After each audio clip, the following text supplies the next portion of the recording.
Professor, Professor, não o áudio ouvimos. está ruim. Eu acho que você vai precisar ligar seu áudio, não? Olá. O áudio não funcionou. Não funcionou, professor. Estranho, né? Tá. Então, vamos ver. Porque aquele teste inicial que eu fiz deu tudo certo, né? Deu. O João deu a dica de talvez o senhor deixar o seu microfone aberto para ver se a gente consegue escutar. Eu vou fazer isso então. Eu vou fazer o seguinte, vou compartilhar novamente. Bom dia a todos e todas. Estou iniciando com um vídeo institucional da Universidade de Brasília, que este ano completa 60 anos.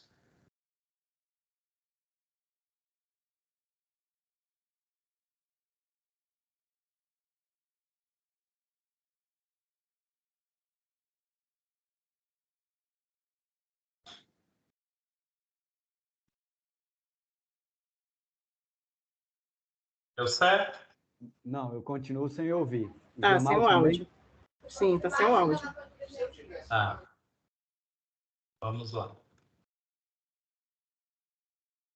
A gente configura tudo, testa, dá certo, e na hora sempre acontece uma situação ou outra.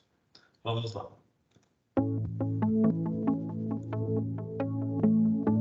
A Universidade de Brasília comemora 60 anos em 2022.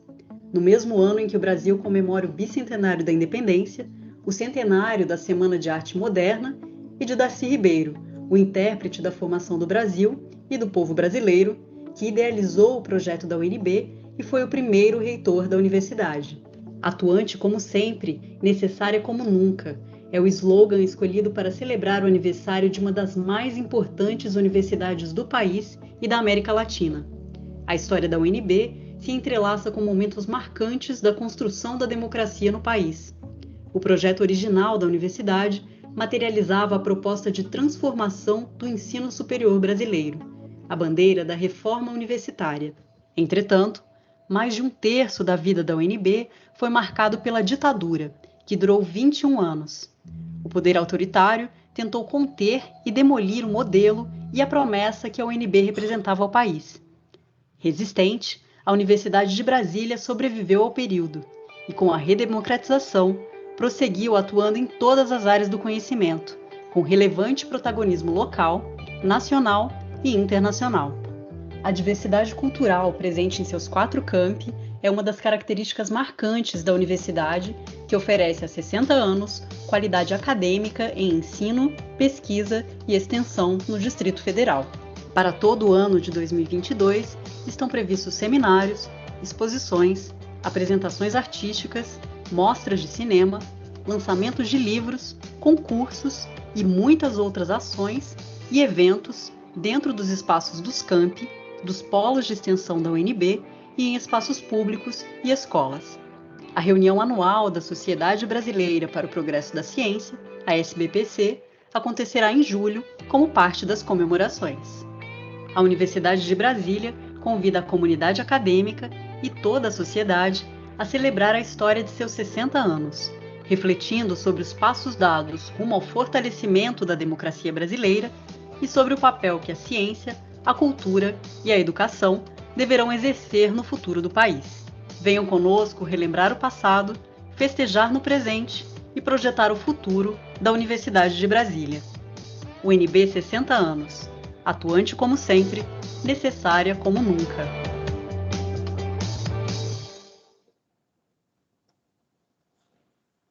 Que coisa boa, né? Comemorar junto com todos vocês aqui hoje. Né? Cada dia devemos comemorar. A universidade, aos 60 anos, tem já, com certeza, uma história, como bem foi colocado aqui, de muito protagonismo e de atuação e de, eu posso dizer assim, idas e voltas. Então, essa coisa da universidade ser realmente além do seu tempo, eu acredito que tem muito a ver com os idealizadores, né?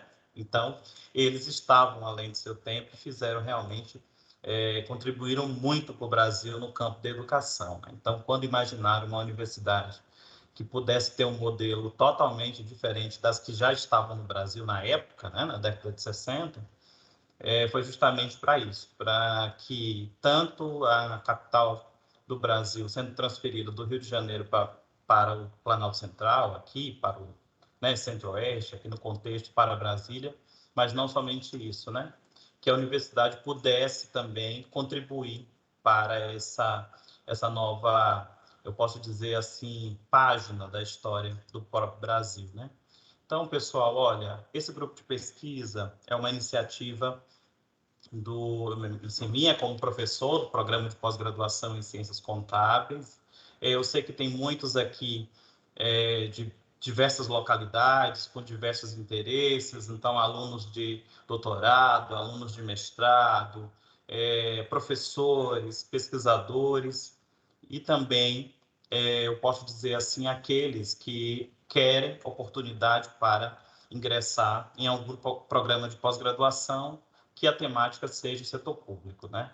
Então, o grupo de pesquisa é um grupo aberto, dinâmico, diverso, com múltiplos olhares, né? Mas que o pano de fundo é a contabilidade no contexto do setor público. E a contabilidade no contexto do setor público, ela pode ser investigada sob várias perspectivas, né? Então, algumas que a gente já vem desenvolvendo, de certa forma, tem uma grande motivação, que é também que a gente possa se conectar com o resto, eu posso dizer assim, do mundo, né? Então, quando o projeto de pesquisa e também, eu vou chamar assim, o próprio grupo de pesquisa, né, tem a intenção de explorar a mudança que está ocorrendo no sistema de contabilidade pública na América Latina e, por que não, também no resto do globo, né? Não é à toa, né? É uma visão futurística, né? De que nós temos que acompanhar como que as normas internacionais, as IPSAS, de uma forma mais geral, como que elas estão sendo adotadas, eu vou chamar assim, em vários contextos, né? Aqui no contexto da América Latina, e no contexto do próprio Brasil, eu venho fazendo esse esforço e alguns alunos vêm desenvolvendo pesquisas, eu posso dizer assim, que já estão colaborando com o tema, né? De forma bem rápida, 1 minuto, eu gostaria que cada um pudesse somente sim, se apresentar muito breve, né? O nome, se é aluno de mestrado, qual o programa que participa, se é professor, se é um pesquisador, se é um aluno de doutorado, e bem rápido também, se possível, o que está pesquisando, qual o interesse de pesquisa, tudo bem? Então, a gente faz isso de forma bem rápida, porque hoje nós temos também uma apresentação, que será a apresentação do desenvolvimento da pesquisa de mestrado da minha orientanda, que é a Aline. E para os demais que estão aqui no grupo, o grupo, as apresentações, as discussões, eu posso dizer assim, é uma coisa voluntária, né? Então, nós desenvolvemos pesquisas, e inclusive no nosso site, depois eu quero que a Raíssa até coloque aqui no chat, o nosso site, tem um levantamento lá no site do grupo de pesquisa dos congressos que discutem a temática de contabilidade pública, de contabilidade, principalmente. Então, tem uma lista de congressos. Esses congressos, a cada ano, tem datas, né? Então, a gente fez um primeiro levantamento. Claro que a cada ano é necessário pesquisar para saber qual o período de submissão e a confirmação ou não da edição em cada ano. Alguns congressos são anuais, outros congressos são bianuais, mas, de certa forma, lá no site vocês podem verificar essa lista de congressos. Por que eu estou dizendo isso? Porque o intuito aqui do grupo de pesquisa é que qualquer um que tenha interesse possa desenvolver uma pesquisa, independente de estar vinculado a um programa de pós-graduação, independente de estar vinculado a uma instituição formalmente, porque às vezes temos alunos de graduação que concluem o curso e querem ingressar, por exemplo, na pós-graduação. Então, aqui é um espaço para que a gente possa colher esses pesquisadores, né, que têm esse interesse, não só acolher, orientar, né, e orientar em várias perspectivas, tanto orientar em como, né, e quais oportunidades de pesquisa no tocante a desenvolver um pré-projeto, posso dizer assim, ou até mesmo orientar com as oportunidades que temos no PPG Conte, na Universidade de Brasília, para o desenvolvimento de uma certa pesquisa. Tá? Então, era isso. Mais uma vez, agradecer a todos e todas que estão aqui. Eu acho que eu inicio rapidamente com quem? Vamos aqui, Sara. Olá, gente, tudo bem? Eu sou a Sara, sou orientanda do professor Bimael, mestranda do Programa de Pós-Graduação em Ciências Contábeis da Universidade de Brasília, o PPG Conte, e atualmente estou desenvolvendo a pesquisa sobre relato integrado no setor público. Então, é a pesquisa aí que eu estou desenvolvendo no mestrado, juntamente com o professor Bimael, e queria dar as boas-vindas a todos, e boa sorte para a Aline na apresentação dela.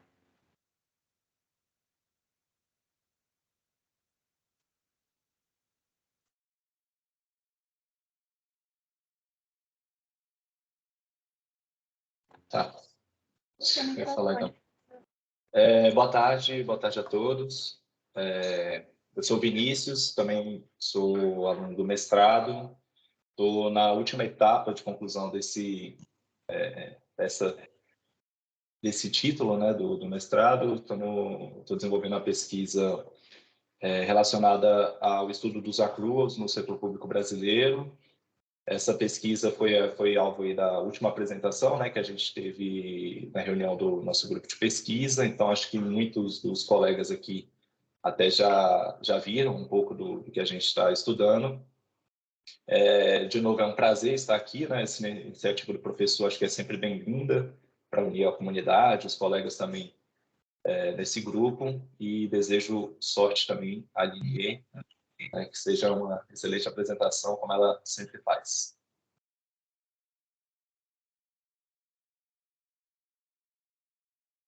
Daisy, a Daisy chegou também por aqui.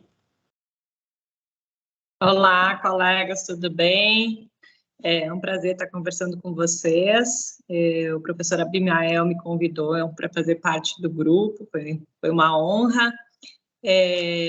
Eu sou aluna do doutorado, né? Sou servidora da UNB, como técnica, né, administradora, e sou aluna do doutorado no PPGA, no Programa de Pós-Graduação de Administração, e eu tenho a intenção aí de trabalhar eu ingressei o ano passado, estou ainda em fase de delimitação do problema, mas a minha intenção é trabalhar com as organizações da sociedade civil, ou terceiro setor, como alguns mais conhecem, e ainda estou fechando bem a questão do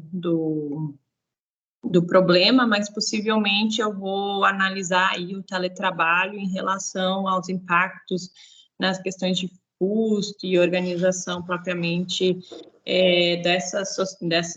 desse tipo de organizações, né? Porque são organizações que trabalham basicamente com voluntários, e hoje o teletrabalho, possivelmente, né, a nossa expectativa é que tenha trazido uma flexibilidade para a gestão desses voluntários e também uma redução aí, talvez, de gastos, enfim, de custos que elas têm.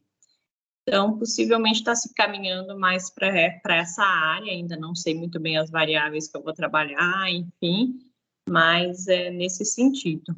E eu estou à disposição do grupo para ajudar. Recentemente eu fiz uma proposição de um artigo sobre teletrabalho, uma revisão de literatura, e ele está em análise lá na revista, né? Mas passou no Desk Review, que é uma primeira análise do editor. Então foi agora para análise dos pares, e eu estou com uma boa expectativa em relação a ele. Eu acho que é isso, Abimael. Não sei se eu posso contribuir mais. Não, tá ótimo, é isso mesmo. A ideia é só que vocês possam, de forma como a Daisy fez, de forma bem breve mesmo, a Sara depois pode controlar o nosso chat aqui, que eu vou compartilhando algumas informações com vocês. O nosso portal está aqui no chat, mas eu compartilho também a tela aqui com vocês. Então, grande parte daqueles que estão vinculados no grupo de pesquisa, a gente vem atualizando o portal para que todos vocês tenham visibilidade também, e as nossas principais ações também aqui no nosso portal, tá? Então, continuando aí a apresentação, podem ficar à vontade, a Sara pode ir também controlando o chat para a gente, tá?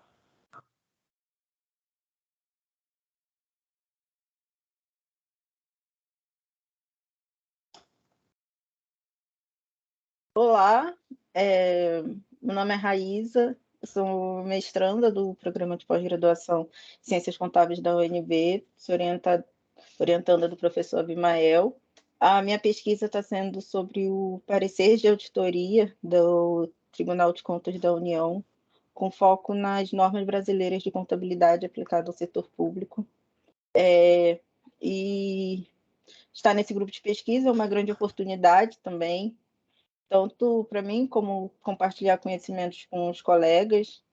E sei que a Aline agora ela irá fazer a apresentação do projeto dela com uma temática muito boa, muito interessante, como todos os trabalhos que ela tem feito no programa. Então, é isso. Muito bem. Aqui no chat, alguns colegas estão se apresentando também, alguns talvez por uma questão de microfone, né? Então, temos aqui a apresentação de Rafael, temos a apresentação de Rubens e, por último, aqui Vinícius, tá? Mas microfone aberto, vocês podem ir aí voluntariamente ir falando, tá?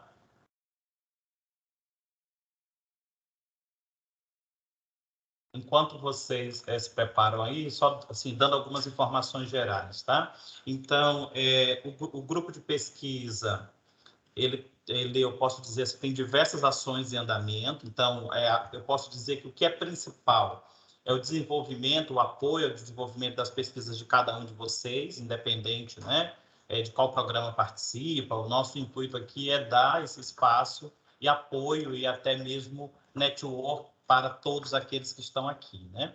Mas, assim, compartilhando com vocês, recentemente, eu acho que tem uma semana, por intermédio do nosso grupo de pesquisa, eu me candidatei para ser conselheiro do Conselho de Transparência da Controladoria Geral da União.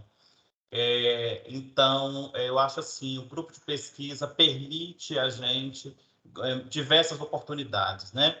Internamente na universidade, a universidade também vem divulgando oportunidades para os alunos da Universidade de Brasília. Então, os alunos de mestrado, de doutorado, a universidade tem lançado diversos editais de apoio, de incentivo, ora a participação em congressos nacionais e internacionais, ora o desenvolvimento também de pesquisas, né? Acho que o último projeto submetido foi de Aline, não é, Aline?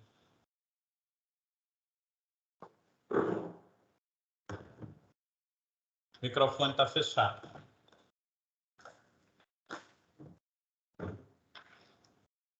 O microfone está fechado. Não é porque estou clicando e ele não ativa mesmo. Obrigada, professor. Sim, tive a honra aí de ter alguns artigos aprovados juntamente com o professor em alguns congressos. A gente teve aí 2 artigos também aprovados em revistas, né? Um foi na contabilometria e a gente tem colhido aí alguns frutos oriundos desse grupo de pesquisa, do incentivo que a gente tem, e tenho pesquisado sempre aí na área pública, com enfoque aí na convergência da contabilidade rumo aos padrões internacionais, né? E, bom, é isso. Não sei se o professor quer que eu me apresente agora, ou se eu deixo para a hora que eu for apresentar. Pode deixar, daqui a pouquinho você se apresenta. Então, tá bom, Vamos lá. obrigada. Quem estou vendo aqui, Júnior.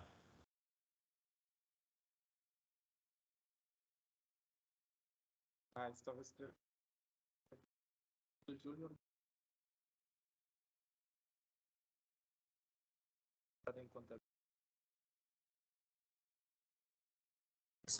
Gente, eu estou meio preocupada aqui, só eu não estou ouvindo o Júnior? Júnior está oscilando um pouquinho a sua. Ah, tá, eu estou preocupada aqui com esse meu computador novo. Sim. Boa tarde a todos. Sou o Júnior da Filho Fanca. Consegue me ouvir agora? Agora é um pouquinho melhor. Ah, tá bom. Sou o Júnior da Filho Fanca e estou no meu primeiro semestre de contabilidade. Acho que estou me adaptando agora.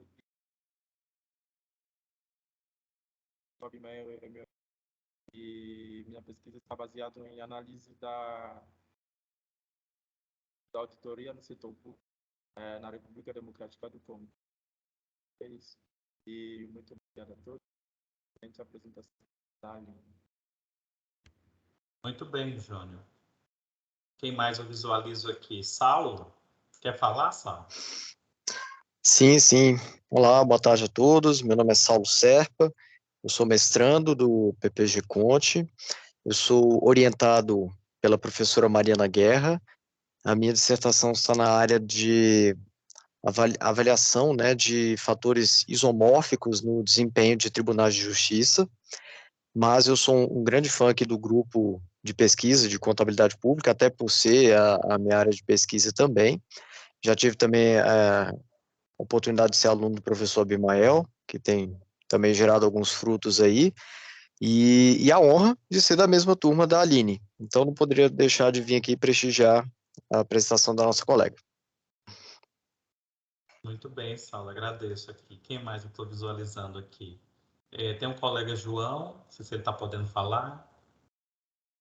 Só tem o João Calado, eu sou servidor técnico da Universidade Federal do Vale de São Francisco, tenho alguma experiência com docência também, no âmbito da UAB, Universidade Aberta, na área de contabilidade pública, orçamento público.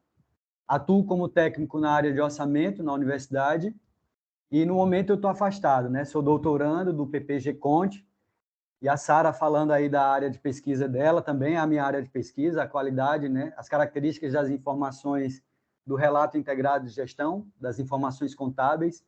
E eu fiquei curioso aí para a gente bater um papo depois aí, de repente a gente trocar algumas figurinhas. E uma honra estar participando, né, dessa apresentação da Aline. Eu conheci a Aline em umas disciplinas do doutorado e tem um reconhecimento bem elevado em relação às características dela como pesquisadora, como colega de turma. E eu sempre digo que ela tem um perfil como docente.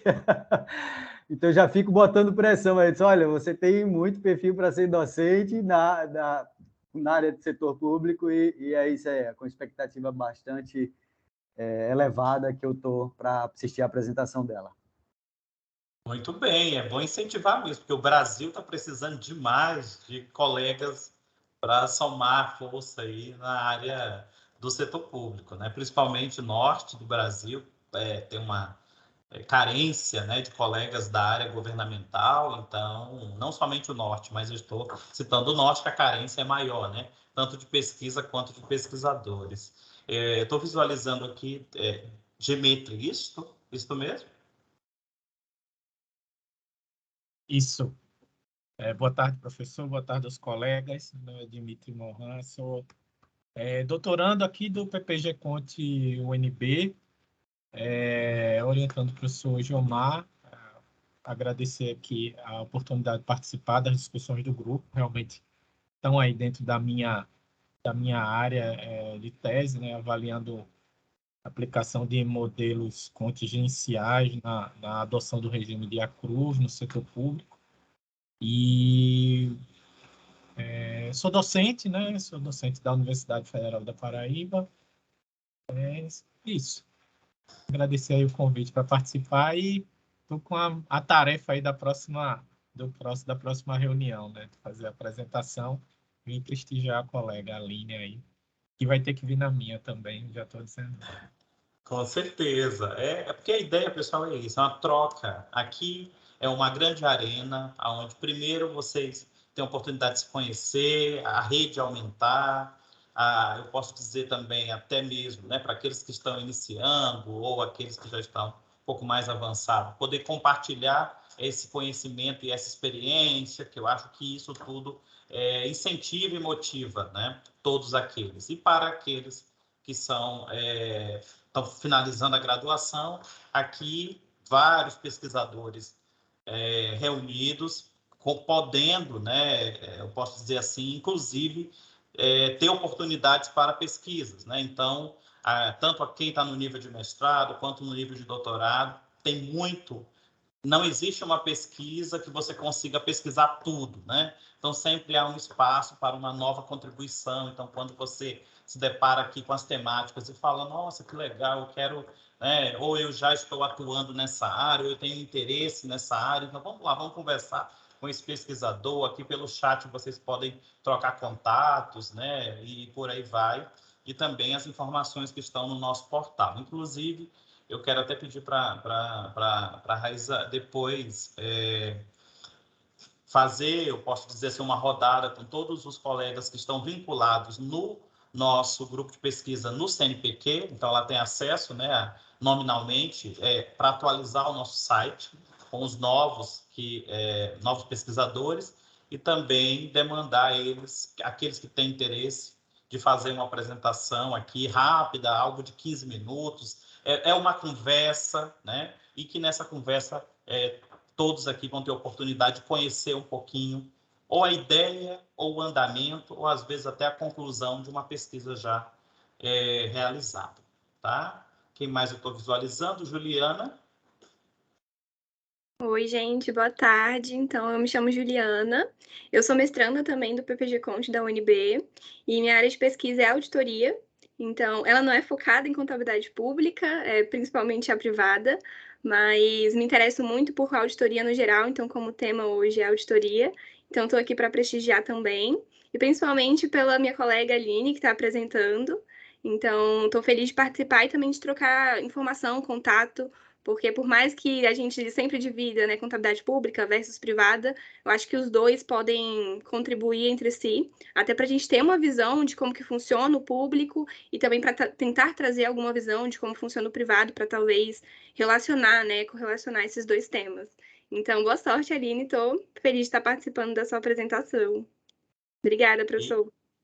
Claro, Juliana. E a fala de Juliana, pessoal, é uma fala muito oportuna, por vários aspectos. Primeiro, o desafio que o setor público tem é amadurecer o que a gente aqui está chamando de auditoria financeira, né? Que, de certa forma, é ali tal, o foco, sem muitos detalhes, o foco, eu posso dizer assim, do contexto que Juliana se depara, né, na pesquisa dela. Então, lá no mundo corporativo, a gente já há bastante tempo, eu posso dizer assim, vem experimentando, ou tem experimentado desafios que, ora, já foram superados, inclusive com a ajuda da academia. Então, o mundo corporativo, quando implementou os CPCs, teve também diversos desafios, que agora, eu posso dizer assim, estão postos para os contadores públicos, né? Porque o mundo, se a gente pensar no arcabouço teórico que tem, né, que dá suporte tanto para os FRS quanto para as IPSAs, grande parte desse arcabouço é um só. Né? Estamos falando de um mesmo arcabouço teórico. Agora, a aplicação dele eu posso dizer assim, em ambiente de negócios distintos. Né? Então, o mundo corporativo tem a sua dinâmica, o mundo do setor público tem a sua dinâmica, o terceiro setor tem a sua dinâmica, mas a contabilidade, o arcabouço teórico é um só. Né? Então, o setor público, quando a gente está discutindo auditoria financeira, tem muito que beber no mundo privado, no mundo corporativo, porque já superou, eu posso dizer assim, vários entraves, né, que o setor público precisa avançar para conseguir implementar aqui no nosso contexto as normas brasileiras de contabilidade técnica do setor público. Então, por mais que existe o esforço eu vou chamar assim, da STN por intermédio de MCASP, né? E também o esforço do CFC da convergência, mas a gente aqui tem que pensar que o esforço maior se dá dentro de cada unidade geradora de caixa, de cada unidade gestora, de cada órgão público, onde o contador público ele precisa fazer um diálogo, ele precisa convencer a governança que aquela melhoria na contabilidade, nos demonstrativos financeiros, carece de melhoria dos controles internos. Né? Então, o desafio posto ao contador público para a adoção, para a implementação, a efetiva implementação, ela perpassa por fatores e discussões que a academia precisa ampliar. Então, quando a gente se depara na literatura, então, independente, eu estou falando de pesquisa de mestrado, e até algumas de doutorado ou artigos publicados, do mapeamento dos últimos 40 anos que eu realizei, além de a temática do contexto do setor público, seu percentual menor, quando a gente analisa esse percentual, mesmo que pequeno, de pesquisa no contexto do setor público, no contexto das IPSAs, no contexto da adoção das normas internacionais de contabilidade aplicada ao setor público, ainda é possível perceber que o foco está muito na convergência. E a gente precisa começar a trabalhar com os procedimentos contábeis. A gente precisa trabalhar com olhar para o ativo, para o estoque, para os imobilizados, sabe? A gente precisa olhar para o passivo.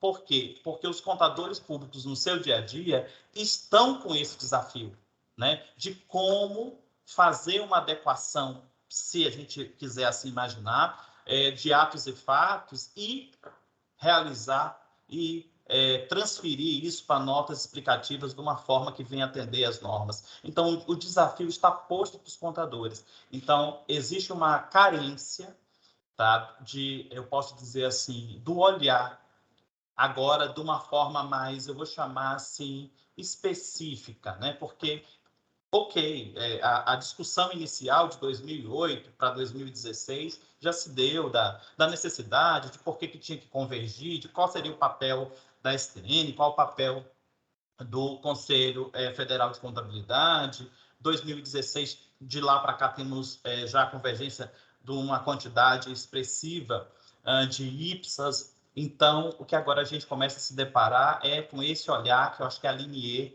ela, de forma muito oportuna, está fazendo, né? Então, olhando para um elemento patrimonial extremamente importante, que são os imobilizados, e, ao mesmo tempo, como daqui a pouco ela vai começar a apresentar, o recorte que ela escolheu são as universidades, né? Então, quando a gente olha para as universidades e dialoga com os imobilizados, como ela mesmo vai comentar, a gente basicamente está falando da universidade alcançar a excelência no ensino, na pesquisa e na extensão.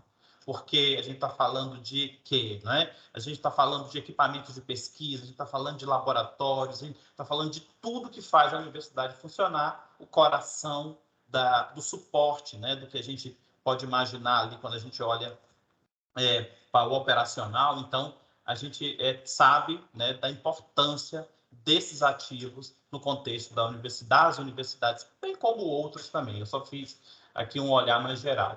Eu acho que dá tempo de alguma fala, até para que a Linier possa começar a apresentação dela. Não sei, Josivane, que é a nossa mais recente, eu posso dizer assim, colega que faz parte do grupo de pesquisa. Boa tarde a todos.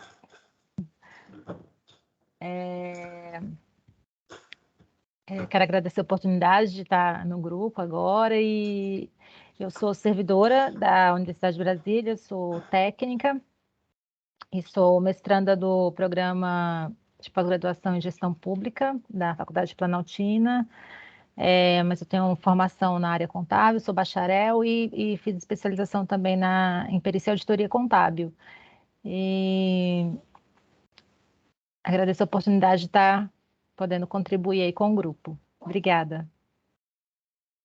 Eu que agradeço, né? O grupo sempre sendo fortalecido aí com esses diversos pesquisadores. O grupo está muito diverso, muito seleto e aberto, que é o mais importante, né? Independente daqueles que vão querer se vincular formalmente, independente se é somente a participação aqui durante os encontros, que são a cada trimestre. Mas o que mais importa é o acolhimento, é quem está chegando, e a gente contribuir para cada vez mais a contabilidade pública tenha visibilidade. Porque o intuito do grupo de pesquisa, vocês vão poder se debruçar e vão verificar, não é à toa que está escrito em língua inglesa, não. Desde o início, quando eu imaginei qual seria a contribuição desse grupo de pesquisa, eu já pensei em algo para além do que nós temos. No mundo, quando a gente olha para a América Latina e pesquisa e discute contabilidade pública, o Brasil aparece pouquíssimo. A América Latina já aparece pouco e o Brasil menos ainda. E a principal questão é que os pesquisadores internacionais falam numa língua única, que é a língua inglesa. E pouco aqui no Brasil se produz em língua inglesa, né? A nossa participação nos principais congressos internacionais, quando o tema é contabilidade pública, é muito pequena, e se a gente pensar em língua inglesa, menor ainda. Então, o intuito do grupo é ser um grupo que o nome do grupo, eu posso dizer assim, está em inglesa, é visibilidade, tá? A minha participação também, né, como eu que sou membro desse, eu vou chamar assim, que é, ao meu ver, o principal grupo de pesquisa internacional, que é o CIGAR. Vocês podem consultar aqui também, CIGAR Network, né? Vocês acho que estão vendo aqui, espero que abra aqui o link. É a rede internacional de pesquisadores da área de contabilidade pública comparada. Então, todos os principais pesquisadores do mundo, mais citados, mais referenciados, fazem parte deste grupo, né? Então, o nosso grupo de pesquisa faz parte, é membro, eu sou membro desse grupo de pesquisa e venho, hora e outra, também contribuindo, participando e creio eu que é isso que vai potencializar a Universidade de Brasília, o PPG Conte e a contabilidade pública no Brasil, porque o meu desafio daqui para frente é que a gente participe de várias ações e tudo em língua inglesa, e cada vez mais que a gente avance para isso, né? Então, pessoal, é isso. Com isso, eu acho que a Linier já tem a palavra, e a ideia da apresentação aqui, pessoal, é uma conversa. Ela está desenvolvendo a pesquisa dela de mestrado, espero que vocês tenham, né, a oportunidade de, eu vou dizer assim, contribuir, questionar, chamar atenção para algum ponto, porque tudo isso enriquece durante o desenvolvimento de uma pesquisa, tudo bem? Então, Aline, fique à vontade. Bom dia, pessoal. Eu vou, então, tentar aqui compartilhar a minha apresentação. Vocês vão me dar só um minutinho, porque estou em um computador novo, aí está meio complicado aqui.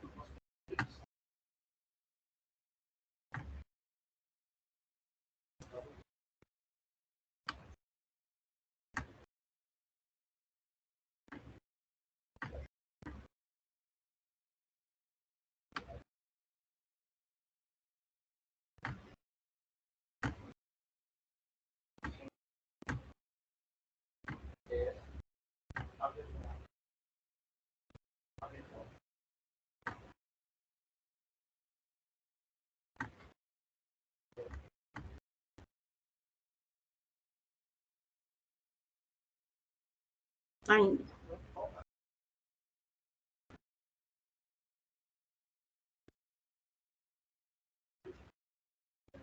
Tá tudo ok aí para vocês? Tá dando para visualizar direitinho? Obrigada, Juliana. Obrigada, professor.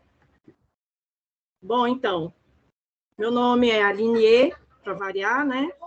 Eu sou orientanda do professor doutor Abimael de Jesus Barros Costa, que é também o coordenador desse grupo de pesquisa, e é uma satisfação, uma honra muito grande ser orientanda do professor.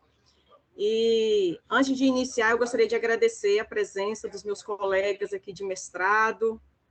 Eu não vou citar nome, porque eu não estou vendo aqui, mas sou muito grata por vocês terem aceitado o convite para participar aqui desse momento, que é um momento muito gratificante, esse momento, esse espaço que o professor abre para que a gente possa estar discutindo aqui as nossas pesquisas, né, em desenvolvimento. A Deise, obrigada, Deise, por estar aqui, tive o prazer de trabalhar com a Deise aí em um projeto de pesquisa. O Roberto, eu não ouvi o Roberto se apresentando, mas eu estou vendo que o Roberto está aí. Obrigada por ter vindo, e dar as boas-vindas à Josivane, né, que é a nova integrante aqui do nosso grupo. Seja muito bem-vinda, Josivane. E é isso, pessoal, sem mais delongas, eu vou iniciar aqui. Esse é o tema do meu projeto de pesquisa. Ele ainda está em desenvolvimento, então é um título provisório aqui. O título provisório é Compliance no Ativo Imobilizado, em razão da convergência aos padrões internacionais de contabilidade aplicada ao setor público, uma pesquisa à ação na Universidade de Brasília. Então, a gente vai seguir aqui com a nossa agenda. Deixa eu só tirar essa coisa aqui, está atrapalhando aqui, né? Um minutinho. A gente vai seguir aqui com a nossa a agenda. Então, esses tópicos são basicamente os tópicos que estão no projeto de pesquisa. Não se assustem pela quantidade de tópicos, porque eu serei breve, tá? Não vou atrapalhar o almoço de vocês, tá? A gente não vai delongar muito, nada que não ultrapasse aí até as 15 horas, né? Então, fiquem bem tranquilos, brincadeiras à parte. Bom, então, a nossa agenda, a gente vai falar inicialmente aí pela introdução, sustentação teórica, inovações em contabilidade pública e controle governamental, o contexto histórico e político das instituições federais de ensino superior, basicamente as universidades, né? Trajetória da contabilidade no setor público, auditoria financeira no contexto do Tribunal de Contas da União, estudos anteriores, nacionais e internacionais, procedimentos metodológicos, e, por fim, a gente traz as referências. Bom, então, a gente traz aqui uma breve contextualização sobre a contabilidade pública, né, brasileira, que ela vem apresentando aí inovações constantes, e que isso é devido aí ao fato da internacionalização das normas contábeis rumo à padronização, né, das normas contábeis, rumo aí à convergência às normas internacionais de contabilidade. Essas mudanças vêm ocorrendo aí tanto em âmbito privado quanto em âmbito público, né? Iniciou lá no âmbito privado e agora o setor público aí avançando para a convergência das normas internacionais. E aí a finalidade é promover aí uma harmonização contábil, que é a questão da convergência em si, né? Lá no ano de 2006, com o objetivo aí de realizar, de resgatar, de consolidar e de atualizar a contabilidade pública no Brasil a essas normas internacionais, o Conselho Federal de Contabilidade, ele constituiu o grupo assessor das normas brasileiras de contabilidade aplicadas ao setor público, são as ANBCASP. E aí o objetivo desse grupo, dentre os objetivos, tem a edição das ANBCASP, né? Tem discutir e apresentar o projeto de lei para alteração aí da Lei 4.320, convergir as ANBCASP às IPSAS e a tradução das IPSAS, né? Conforme aí solicitações que são realizadas à IFAC. Então, em 2008, a convergência contábil às normas internacionais no Brasil, ela foi, de fato, operacionalizada aí pelo Conselho Federal de Contabilidade. Essa operação se deu em parceria com a Secretaria do Tesouro Nacional e a sua aplicação se deu, então, em todas as esferas administrativas, quais sejam a esfera federal, estadual e também na esfera municipal. Bom, no ano de 2015 foi emitida a portaria STN, número 548. Essa portaria, ela se refere aí ao plano de implantação dos procedimentos contábeis patrimoniais, né, e consiste aí na apresentação de dados. Essa portaria, ela estipula os prazos para a implantação dos procedimentos contábeis de contabilidade. Então, como a gente vê aqui, a gente tem até 2024 para que todas as esferas administrativas estejam convergidas às normas internacionais. O objetivo geral da pesquisa aqui é identificar quais são os testes de auditoria financeira governamental que devem ser aplicados em relação ao ativo imobilizado das instituições federais de ensino superior, as universidades federais. E, para atingir esse objetivo geral, a gente tem 2 objetivos específicos, que são analisar de que forma os testes de auditoria financeira, sobre a existência, a completude, avaliação, direitos e obrigações, sobre o disclosure, né, apresentação e divulgação, como que esses testes de auditoria financeira, eles podem ser aplicados nos ativos imobilizados das universidades.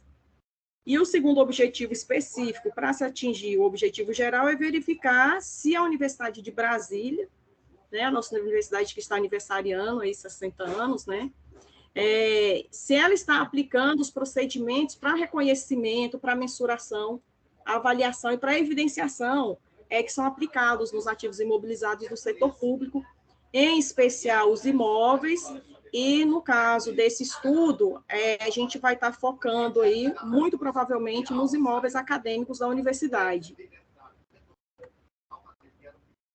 é a sustentação teórica, né? Então, a gente utiliza aqui como teoria de base a teoria institucional e como suporte a gente sustenta aí, a sustentação na teoria da mensuração, com foco na interação com a contabilidade.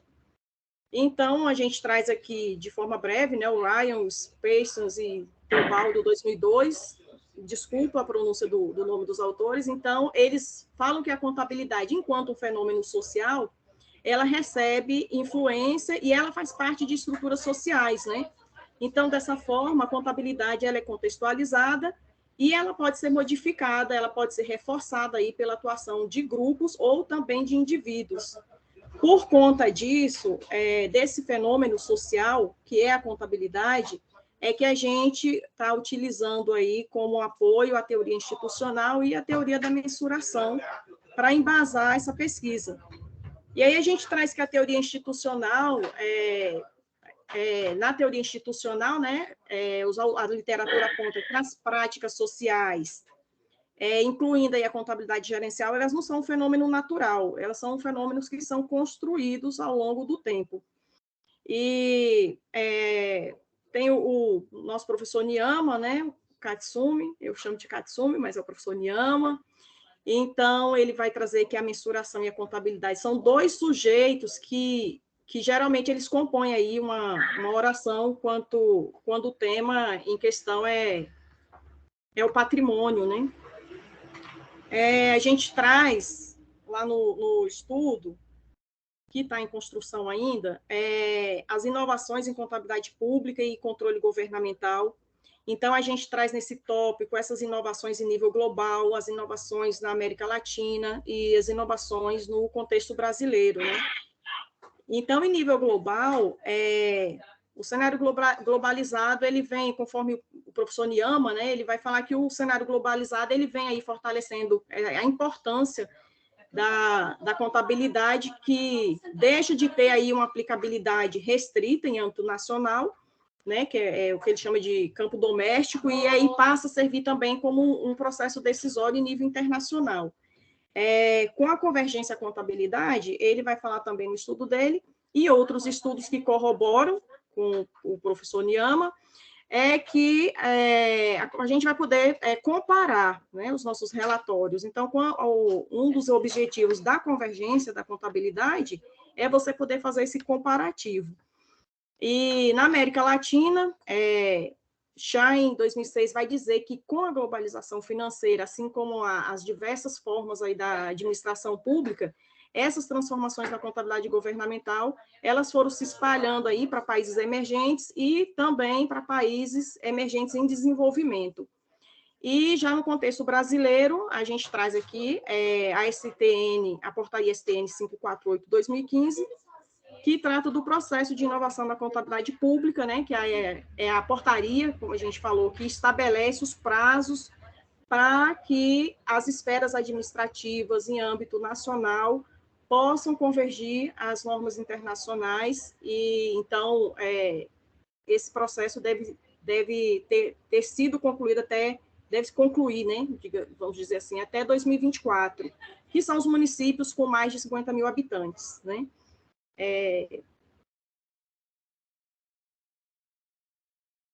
Bom, então aqui a gente traz um breve contexto histórico e político das universidades. Eu trouxe aqui só alguns pontos principais, né, que de 1930 a 1964 foram criadas mais de 20 universidades no Brasil. A gente sabe que a primeira universidade brasileira foi a USP, e aí as universidades elas continuam, então, em uma significativa expansão, né, e a gente traz aqui como exemplo das últimas universidades que foram criadas, foi a Universidade Federal do Norte do Tocantins, em 2019, que ela é originada da UFT, que é a Universidade Federal do Tocantins, né, que foi fundada em 2000. E aí, em 2018, foram criadas, então, essas outras universidades, que é a Universidade Federal do Delta do Paraíba, a Universidade Federal do Agreste do Pernambuco, a Universidade Federal do Jataí e a Universidade Federal de Rondonópolis. Ambas foram criadas aí no ano de 2018. A gente traz aqui a gente coloca também no estudo algumas informações sobre a Universidade de Brasília, uma vez que é o nosso foco de estudo, e então, conforme o seu relatório de gestão de 2020, a sociedade, a comunidade da universidade é composta hoje por 50 mil pessoas, né? Aí inclui graduandos, pós-graduação, professores, técnico administrativo, e além do nosso campus, né, tem aí outros campos, a universidade também ela atua com o hospital universitário,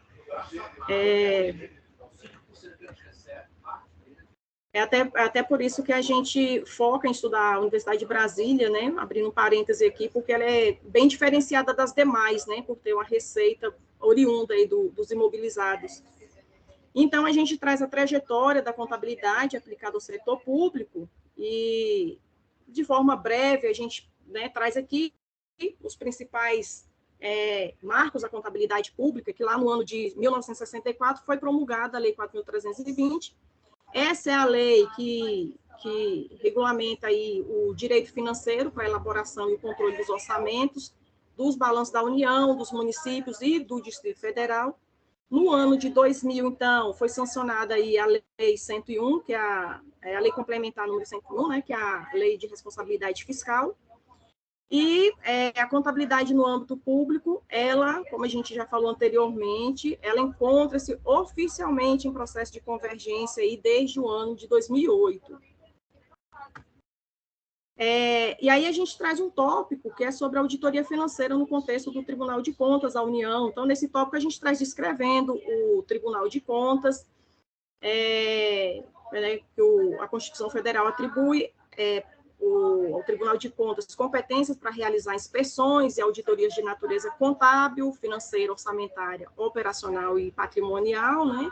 E hoje o TCU, que é o órgão externo, ele tem aí como uma de suas principais missões é aprimorar a administração pública em benefício da sociedade aí através do controle externo.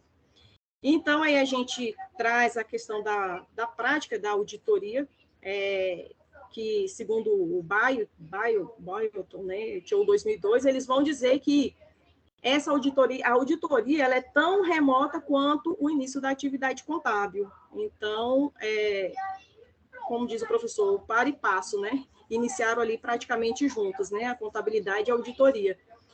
E, bom, aí de acordo, a gente traz a descrição da auditoria aí, de acordo com o Tribunal de Contas da União, que é um processo sistemático, né, que é documentado, é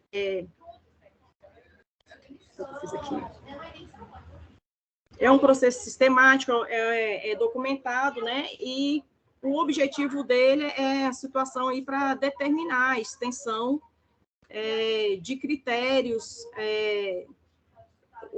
O principal papel é verificar, né, se as instituições públicas estão desempenhando as suas atividades conforme os normativos, né, conforme a regulamentação exige. E aí, em estudos anteriores, a gente traz estudos nacionais e internacionais, para a gente não delongar muito, eu trouxe aqui só a relação de alguns estudos que a gente traz lá no projeto.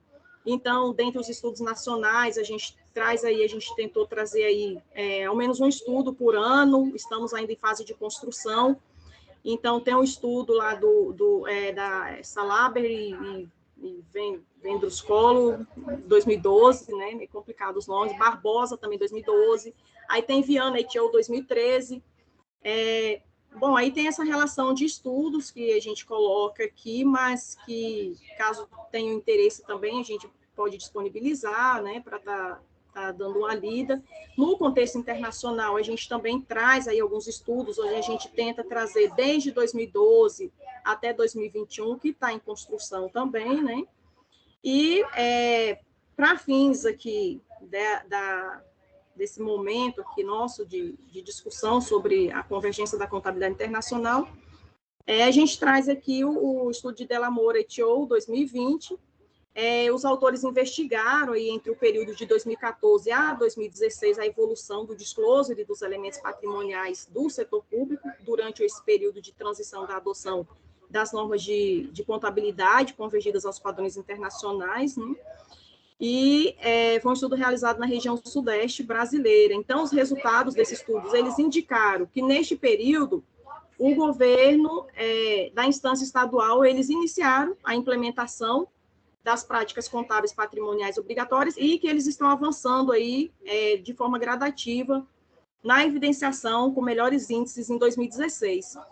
Então, esses estudos que a gente traz como exemplo, na maioria deles, nesses que são elencados aqui dos estudos nacionais, eles colocam que uma das principais dificuldades para a convergência da contabilidade aos padrões internacionais está na questão da cultura, a questão de mudar a cultura, né? Especialmente aí nos municípios, tanto com mais de 50 mil habitantes, quanto com menos de 50 mil habitantes. Então, é um ponto delicado, que é a mudança de cultura dos gestores.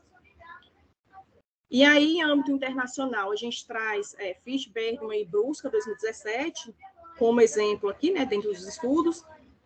Então, eles concentraram aí o estudo da reforma da contabilidade, de exercício de relatórios dos processos de tomada de decisão. Foi um estudo realizado na Suíça. E, assim como alguns estudos nacionais, esse estudo corrobora, falando também que a questão da cultura, dificuldade de mudança de cultura, e eles ressaltam a importância da convergência da contabilidade, a importância de se trabalhar para que haja um rompimento dessa cultura, para que essa convergência possa andar de forma um pouco mais célere, né? Um pouco mais rápida. Os procedimentos metodológicos. Então, a metodologia da pesquisa a ser empregada, ela é apoiada na pesquisação. A pesquisação é um procedimento metodológico onde permite que o autor ele se envolva diretamente no desenvolvimento do trabalho, no desenvolvimento da pesquisa, né? E o método da pesquisação, ele afirma que existem objetivos práticos de natureza imediata, como, por exemplo, sugerir soluções, quando for possível, acompanhar aí ações correspondentes, né? Ao menos fazer expandir a consciência dos participantes e tentar ajudar os gestores na solução aí de obstáculos que, porventura, surgirem. Então, os procedimentos metodológicos desse estudo, eles estão organizados em duas fases, que a primeira, a gente vai fazer o levantamento do imobilizado da Universidade de Brasília, e no segundo momento, a segunda fase da metodologia, a gente vai aplicar os passos da pesquisação. Esses passos a gente vai falar aqui, né, que são 3 fases. Então, a gente vai, na fase 1, observar, que é para reunir informações, construir um cenário, que é o que a gente falou lá atrás, fazer levantamento do imobilizado e tudo, balanço patrimonial, notas explicativas, os métodos quais métodos de depreciação têm sido aplicados, se têm sido aplicados. Então, na fase 2, é pensar, explorar, analisar e interpretar os fatos. Após a coleta desses dados, a gente vai estar fazendo essa interpretação. E na fase 3, que é agir, implementando a avaliação e avaliando as ações. Como a gente pretende aqui com essa pesquisa fazer uma entrega para a Universidade de Brasília, que vai ser aí uma matriz, né? Pode ser um roteiro que vai estar auxiliando a universidade nessa questão dos testes de auditoria no ativo imobilizado. E esse material que a gente pretende construir, ele vai ser um material que vai poder ser aplicado em outras universidades, em outras instituições públicas. A gente traz aqui os testes de auditoria financeira e governamental que serão aplicados nos ativos imobilizados. Então, a gente pretende aplicar esses 8 testes nos ativos imobilizados. A gente pretende verificar se a universidade vem aplicando esses testes de auditoria no ativo imobilizado. Se não vem aplicando, procurar saber por que não está aplicando. desenvolver estratégias, desenvolver caminhos e apresentar para a universidade os caminhos que ela pode seguir para que ela possa, então, caso ela não esteja executando esses testes, né, realizando esses testes, para que ela possa, a partir de então, realizar esses testes em seus ativos imobilizados. E como eu falei, esses testes servem, a gente vai estar estudando o imobilizado, muito provavelmente o imobilizado acadêmico, mas é um trabalho que um roteiro que a gente pretende desenvolver, que vai servir não só para esse imobilizado, mas também para o imobilizado comercial, o imobilizado o residencial, que inclusive a universidade tem alguns, né? E além de poder servir de base para as demais instituições, né? Então, a justificativa da pesquisa e a motivação, a gente escolheu esse tema justamente por conta desse momento de reforma que a contabilidade pública vem passando, esse momento essa caminhada rumo aí à convergência da contabilidade pública nos padrões internacionais. Como motivação, a pesquisa está fundamentada na NBC, Norma Brasileira de Contabilidade Técnica 16.9 e a 16.10, que tratam aí da depreciação dos bens, dos ativos imobilizados. Essas aqui foram as referências, né, que a gente utilizou aqui para essa apresentação. Eu, mais uma vez, agradeço a atenção de todos e todas e me coloco aqui à disposição para esse momento de discussão e, mais uma vez, ressaltar que é um trabalho, uma pesquisa que está ainda em desenvolvimento, então todas as contribuições, sugestões de melhorias, críticas serão muito bem-vindas. Obrigada, professor. Muito bem, Aline, você foi bem objetiva, bem direta. Eu vou ressaltar só alguns pontos que têm a ver com, eu acho que inclusive aqueles que estão aqui ou desenvolvendo pesquisas ou que têm interesse em desenvolver pesquisas, que me chama a atenção na proposta da Aline. Primeiro que, assim, qualquer pesquisa que devemos realizar, nós temos que ter a certeza que teremos os dados, né, para a realização da pesquisa. Então, outra coisa que é importante também é você varrer a literatura, mergulhar na literatura, se debruçar sobre as pesquisas anteriores para que você possa perceber qual a contribuição que você tem a dar na pesquisa que você vai desenvolver ou que está desenvolvendo, né? Então, como podemos perceber, então a Aline, ela ao se debruçar na literatura, e inclusive, apesar dela não ter comentado, mas ela já realizou uma parte da metodologia dela, que eu vou chamar aqui de parte A, que de certa forma foi, eu vou dizer assim, compreender através das notas explicativas das universidades, de que forma que as universidades estão divulgando informações a respeito dos imobilizados, de uma forma geral, né? Então, inclusive, ela até encaminhou desenvolveu durante a disciplina e até encaminhou para o Congresso USP. Vamos torcer para que a gente possa levar esse debate para o Congresso USP, né?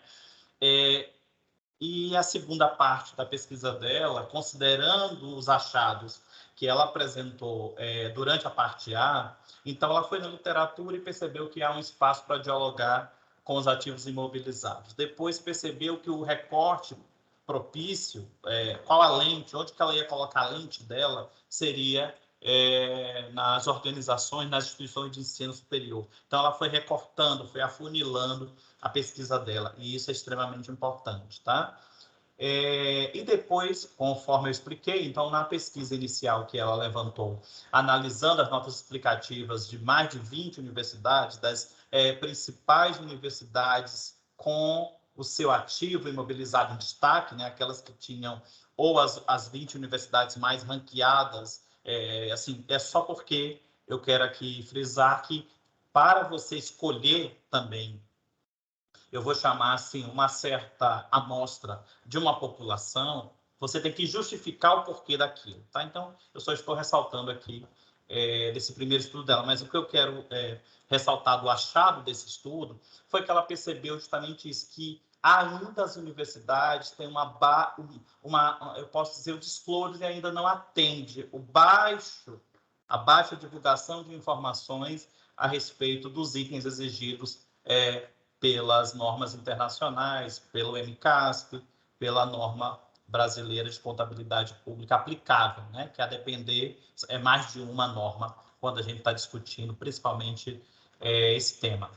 E então, com base nisso, ela e a gente colocou o desafio. Então, vamos fazer o seguinte: vamos contribuir dentro do ambiente de negócio de uma dessas unidades, porque na literatura também que ela, né, conseguiu, eu posso dizer assim, sumarizar, percebemos que a maioria das pesquisas que tratam do tema ou fizeram revisão de literatura ou se debruçaram somente nas notas explicativas, mas nenhuma delas foi conhecer a fundo a realidade dessas instituições. Então, a proposta dela de pesquisação, e que inclusive ela já fez um primeiro contato, uma primeira reunião, ela não comentou que foi muito rápido, né? Com o decanato, que seria aqui na Universidade de Brasília similar, pró-reitoria de administração. Então, ela, Linier, como pesquisadora, já está com essa abertura, né? Também dentro da universidade, ela já solicitou um apoio de recursos para a pesquisa dela. Então, assim, é uma pesquisa que eu posso dizer que a gente aqui pode colher alguns frutos a nível de passos, né? Assim, quais são as dicas para se desenvolver uma pesquisa. Então, acredito eu que aqui na apresentação dela a gente conseguiu perceber isso, né? Então, elementos que são chaves para a construção de uma pesquisa que está em andamento. Então, ela ainda vai passar pela primeira etapa, que é a elaboração do projeto de dissertação, né? Então, para quem não conhece como funciona, então, quando você, vamos dizer assim, se torna um aluno regular, né? Que também ela não explicou que ela já foi aluna especial durante um tempo e passou no processo seletivo para aluna regular. Então, no caso dela, após ser aluna regular, depois de cumprir todas as disciplinas, ela deve entregar um projeto de dissertação, que terá uma banca, né, que vai avaliar professores externos e professores internos a proposta de pesquisa dela. Então, ela está construindo essa proposta de pesquisa e que, geralmente, quando a gente está falando de projeto de dissertação, a ideia é que se apresente até a proposta metodológica. Então, num projeto de dissertação, num projeto de tese, não necessariamente é obrigatório apresentar resultados, achados e tudo. Por quê? Porque quem vai validar essa pesquisa é a banca de qualificação. Porque pode ser que a banca de qualificação diga, olha, fantástico e tudo mais, mas você vai ter que mudar a sua metodologia, você vai ter que ajustar o seu elemento, seu instrumento de pesquisa, você vai ter que ampliar ou vai ter que reduzir a sua proposta de pesquisa. Então, por isso que eu estou ressaltando que geralmente não é comum você apresentar junto do projeto de dissertação, do projeto de tese, geralmente não significa que isso é proibido, tá? Mas geralmente se apresenta até a proposta metodológica. Então, você tem um projeto que deva ter, tá? Uma profunda sustentação teórica para que o pesquisador possa convencer a banca que ele tem domínio do tema, né? Ele varreu a literatura a ponto de justificar aquela pesquisa. E não é só a pesquisa. Ele sustenta o fenômeno da pesquisa e sustenta a metodologia que ele está adotando. Então, quando vocês se debruçam na literatura, você não está buscando somente um espaço de contribuição, não. Você está buscando quem poderá sustentar as suas afirmações e quem poderá sustentar a metodologia que você está propondo. Então, a fase de revisão de literatura, a fase de ensaio teórico ou qualquer outro nome, a depender das áreas do conhecimento, é uma fase riquíssima, extremamente importante para que o pesquisador tenha segurança da pesquisa que ele está propondo. Tudo bem? Então, Aline, não sei se você quer fechar com mais algum item, e a gente abre, claro, né, para os demais. Não, obrigada, professor, como sempre, ele faz os complementos, ele sai fechando as lacunas que a gente deixa, né, por conta do nervosismo, e aí não tem como a gente não ficar, né, nervosa na hora de apresentar, mesmo estando aqui entre colegas, mesmo estando aqui num grupo que é extremamente aberto à discussão, né, a gente está aqui única e exclusivamente para crescer, como o professor sempre fala, somos docentes e pesquisadores em formação. Mesmo assim, o nervosismo não deixa de pegar um pouco, né, gente? Não pega. Professor, eu queria só agradecer aqui a presença do Leonardo Valentim, abrir aqui esse parêntese. Leonardo, ele é aluno da turma de EGP, graduando, está aí todo interessado em ingressar para a pesquisa, e ele está aqui presente. Obrigada, Leonardo, por ter vindo. E peço desculpa. Meu aluno, né? Isso. Nosso aluno, né? Nosso aluno. E parabéns, ele está sempre assim buscando informações, está sempre questionando lá no chat, né, sobre pesquisa, sobre qual o caminho que deve andar. E ele recebeu o convite, eu fiquei muito feliz de vê-lo aqui. Bom, então o microfone está aberto, né, professor? Os demais? Sim, exatamente. E é isso, pessoal. Aqui é uma grande arena, sabe? Onde a gente pode conversar, não tem certo, não tem errado, sabe? É isso que a gente está fazendo aqui. Juliana, fica à vontade. Oi, gente. Primeiro, parabéns, Aline. Eu achei muito interessante sua proposta de pesquisa, principalmente porque lá no final você vai dar uma direção do que a universidade poderia ou não estar fazendo. Então, eu acho que antes da gente só mapear o que está sendo feito, esse direcionamento ficou, pelo menos na minha opinião, ficou muito interessante para a universidade conseguir consultar algum documento, alguma pesquisa que direcione eles, né? Então, eu achei muito interessante. E aí, um ponto que eu queria trazer, eu vi que você vai elencar as assertions de auditoria e depois ver se os testes estão cobrindo, né, todas as 5. E aí, até tentando contribuir com essa parte, eu estava pensando sobre, não sei se você vai fazer isso, né, claro, mas talvez um ponto antes de elencar quais são os testes feitos, poderia elencar quais são os riscos que poderiam não, né? Que existem dentro dessa conta de ativo imobilizado para você fazer a correlação do risco com as assertions. Então, o risco de não está sendo contabilizado uma depreciação, por exemplo. Aí você consegue elencar todas as 5 assertions dentro do risco. Talvez assim você consiga cobrir de forma mais geral todos os testes que precisariam ser feitos para o imobilizado.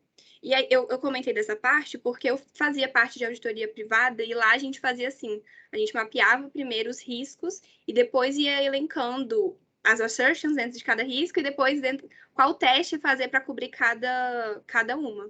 Então, talvez, não sei, se também caberia no setor público fazer dessa mesma forma, né? Então, seria só como uma sugestão, que talvez fique interessante também, mapear o risco, né? Para essas contas. Mas, de novo, parabéns, achei muito interessante. Cabe sim, Juliana, e cabe muito bem, e o setor público carece de maturidade justamente nesse tocante, sabe?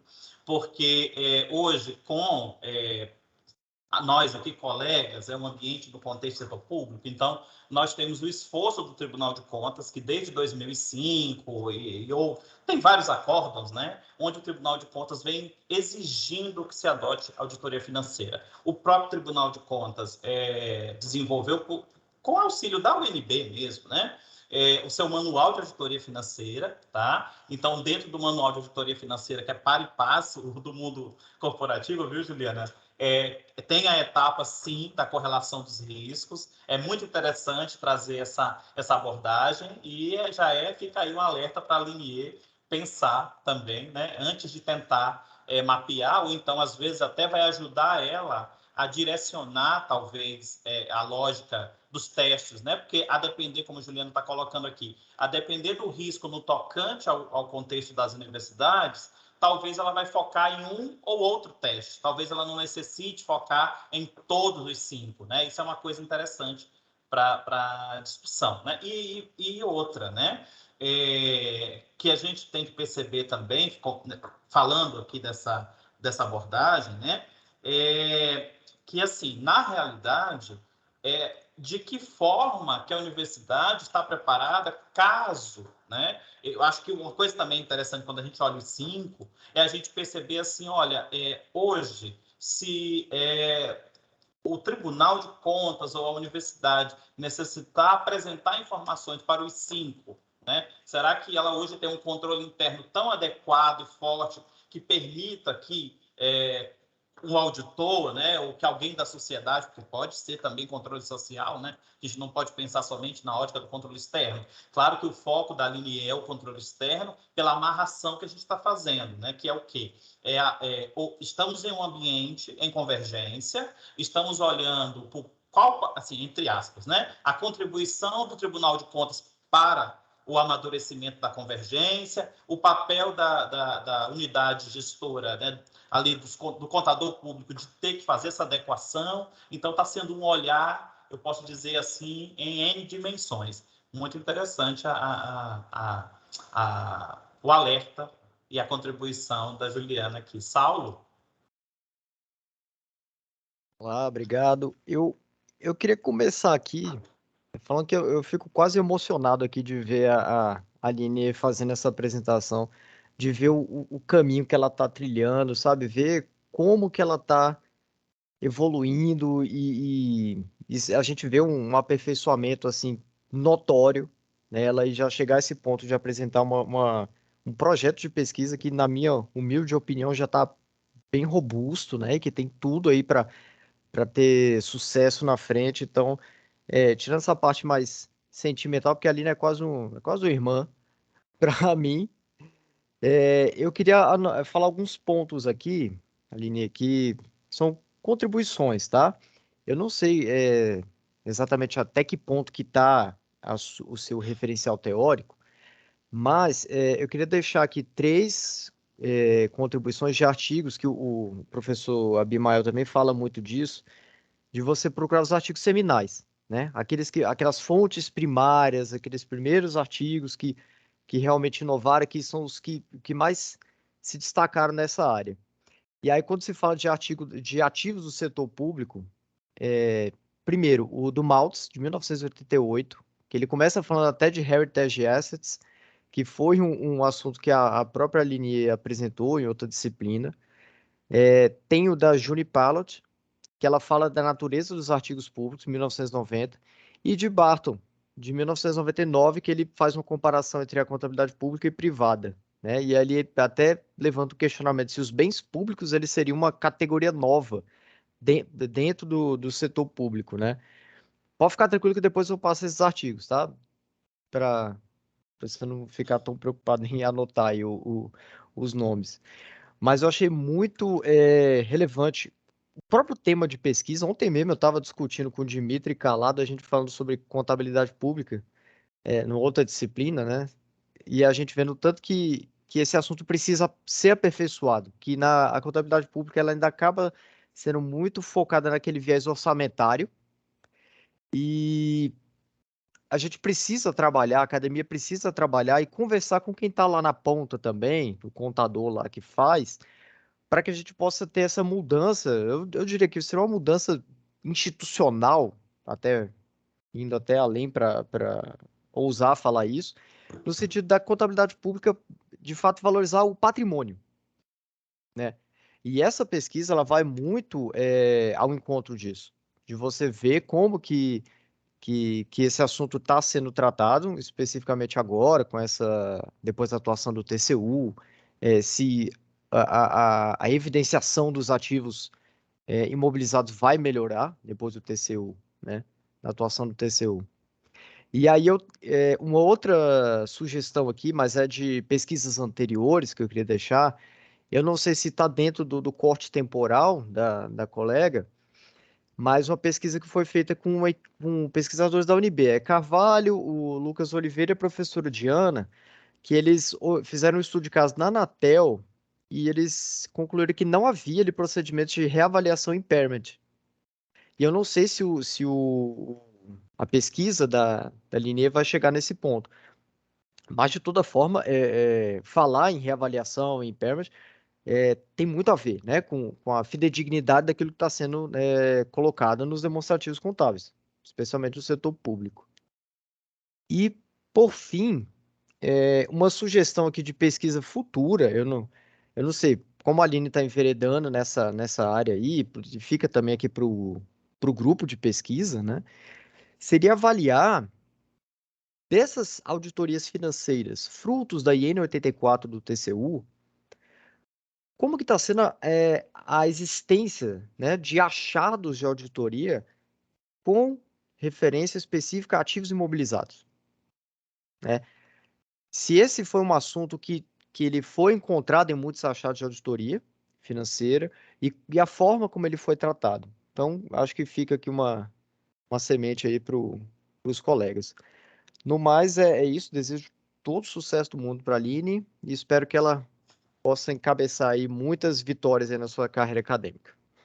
E eu, assim, quero só, além de ressaltar o brilhantismo, né, da contribuição de Saulo, ressaltar também que, assim, o contexto do setor público tem especificidades das especificidades, né?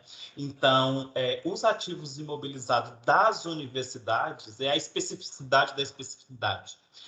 Porque, diferentemente, eu posso dizer assim, do tentáculo da União por intermédio da SPU, a SPU ela não adentra as universidades pelas características que a Aline ela vai abordar, pela legislação específica. Então, as universidades, para trabalhar com questões que permeiam os imobilizados, ora, aquilo que é comum, imobilizado comum, então, se eu tiver que fazer um leilão, é comum para qualquer, eu posso dizer assim, né? Tudo bem, mas quando a gente está falando, como é o recorte aqui, dos imóveis, tem vários pontos, né? Então, por exemplo, a Universidade de Brasília, que é única, e na história da Universidade a Aline vai abordar essa questão, a universidade foi constituída do patrimônio que é a metade de Brasília.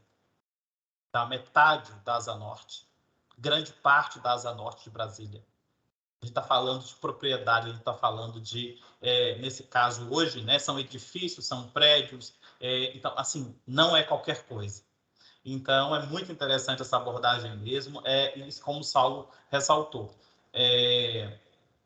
Temos, sim, Saulo, que abordar, até porque um dos testes que a Aline está se propondo, né, a perceber no contexto da universidade, justamente nesse aspecto, né, de depreciação, nesse aspecto de reavaliação, nesse aspecto de teste de impairment, e que muitos órgãos públicos não estão colocando em baila eu posso dizer assim, pelo esforço adicional necessário, porque somente o MCASP direcionar e dizer faça assim, contabilize assim, não dá conta na prática, em cada ambiente organizacional, que o contador receba a informação adequada, quer seja por intermédio de laudos, quer seja por intermédio de comissões e tudo mais, porque dentro de cada unidade gestora, a dinâmica é aquela posta pela governança, né? Então, aqui tem um rito, aqui tem sistemas, aqui tem sistemática, tem controles internos. Do outro lado, na outra universidade, é totalmente diferente, e por aí vai, né? E é isso que a gente tenta, né? Aqui na academia, que também tem um outro ponto que talvez eu tenha esquecido de ressaltar, é que na varredura das pesquisas que dialogam com a convergência, existe o Saulo até tocou no ponto, né? Existe uma distância entre os principais atores da convergência. Por enquanto, estão só os atores institucionais em destaque e tudo mais, e tendo protagonismo. Mas agora a gente tem que explorar o papel dos órgãos de controle, das auditorias internas, dos contadores públicos e da governança das instituições. Porque a convergência ela não vai se dar somente por intermédio de um MCASP atualizado a cada ano ou das normas brasileiras de contabilidade técnica do setor público. Nós temos outros atores nesse contexto que têm que colaborar para o fortalecimento do que a gente, né, imagina, espera que tenha no futuro, né, as informações financeiras no tocante ao setor público. Mas é isso. João? Vou tentar ser breve. Aline, parabéns aí pela ideia do projeto, né? Eu queria dizer a todos que é um momento que eu estou muito feliz, porque eu sou servidor técnico e eu adoro trabalhos de pesquisas na área técnica e prática. Não conhecia o professor Abimael, uma grata surpresa, professor, saber que o senhor é preocupado com a questão prática. Desde o processo de convergência, lá em 2008, a gente vê muito estudo preocupado se a gente está cumprindo os prazos, se a gente está... E, assim, não há uma preocupação básica de saber por que a gente não tem pessoal capacitado, a gente não está preparado. Então, algumas universidades mais antigas, o volume do bem patrimonial para poder você parar e ter que fazer avaliação de patrimônio, fazer depreciação, então é uma dificuldade tremenda. Algumas universidades mais novas, no meu caso, a universidade que eu trabalho, ela tem menos de 20 anos. Então, para nós, foi mais fácil essa parte de depreciação, de começar a fazer os registros. E como o professor falou, né, a asa norte inteira de Brasília, terrenos, prédios, não é tão simples. E pesquisação também não é tão simples. Há um envolvimento bastante significativo do pesquisador, não é uma tarefa fácil. E quando eu vejo pesquisador motivado em querer fazer pesquisação, eu fico muito feliz.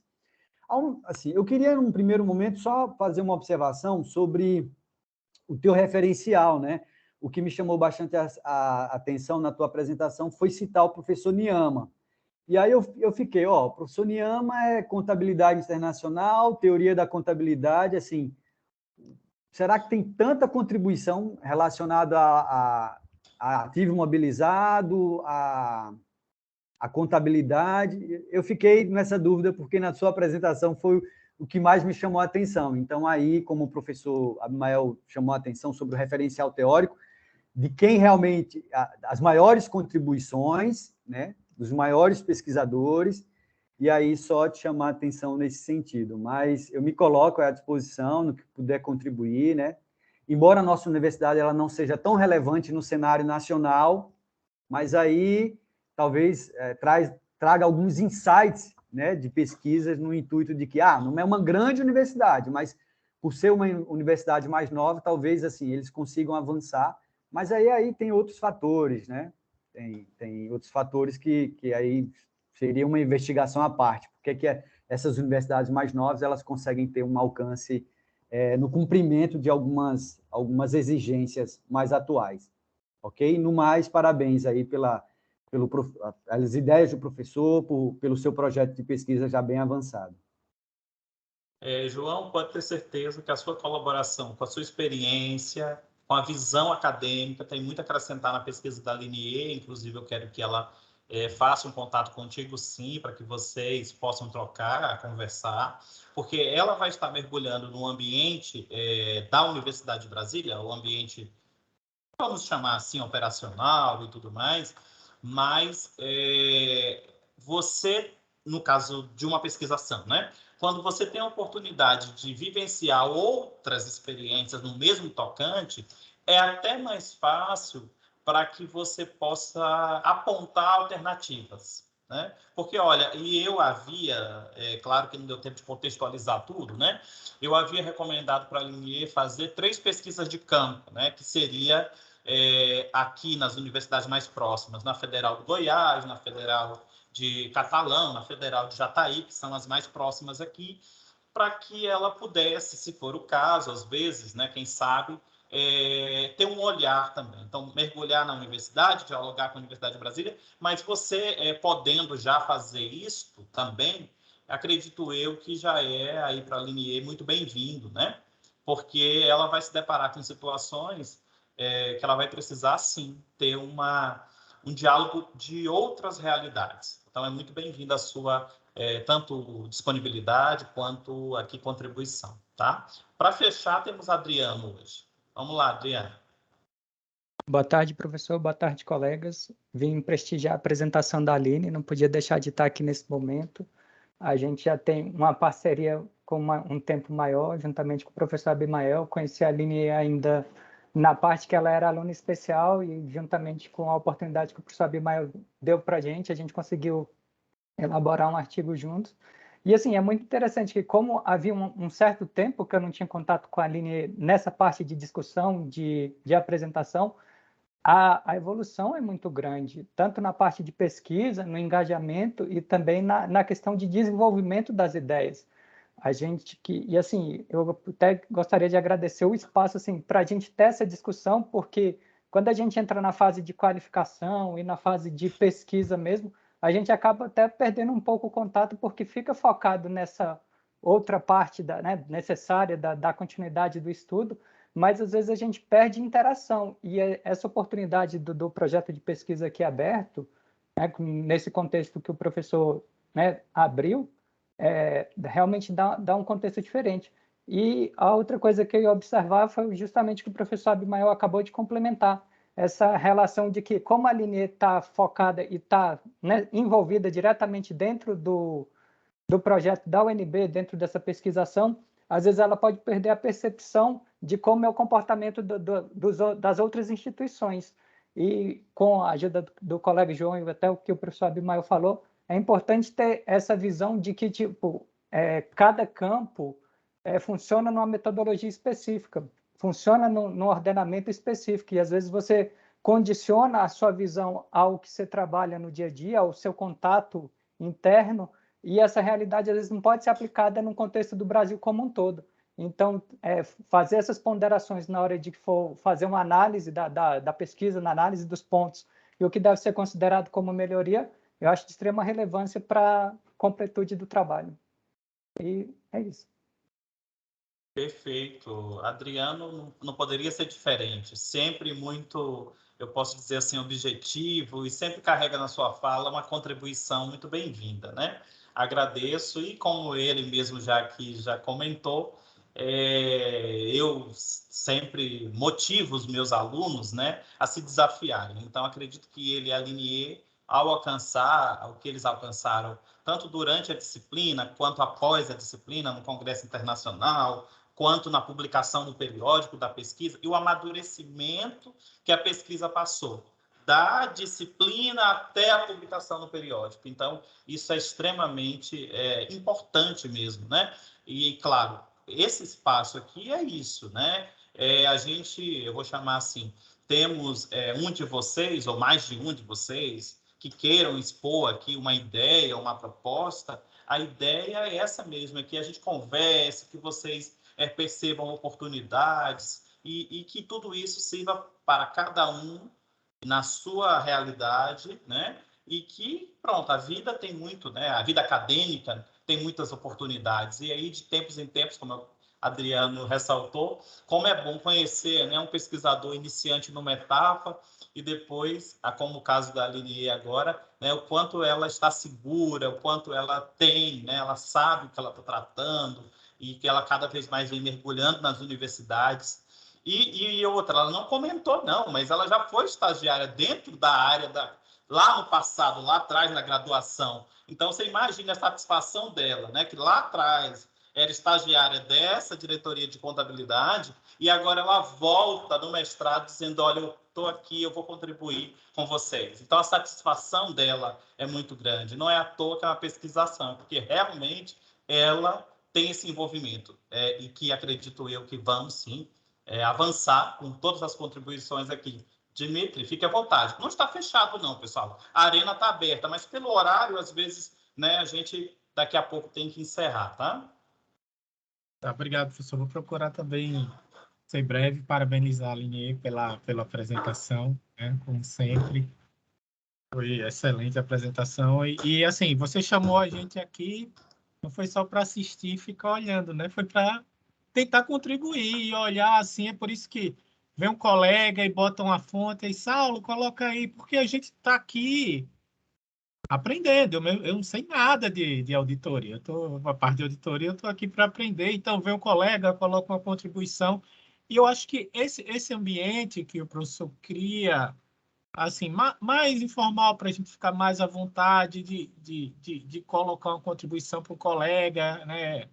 E o intuito da gente aqui é ajudar um colega e, de repente, você coloca uma referência que serve de inspiração para outro colega que quer fazer a pós-graduação, mas não teve uma ideia ainda, e pega aquele artigo e desenvolve. Eu acho que aqui só tem apaixonado pela contabilidade pública, e isso é que é legal, isso é que estimula a gente. Eu fiquei aí, assim, eu não tive contato com toda a tua pesquisa ainda, né? A primeira vez eu estou vendo aqui essa apresentação que você enxugou bastante. Aí teve um ponto que me chamou a atenção,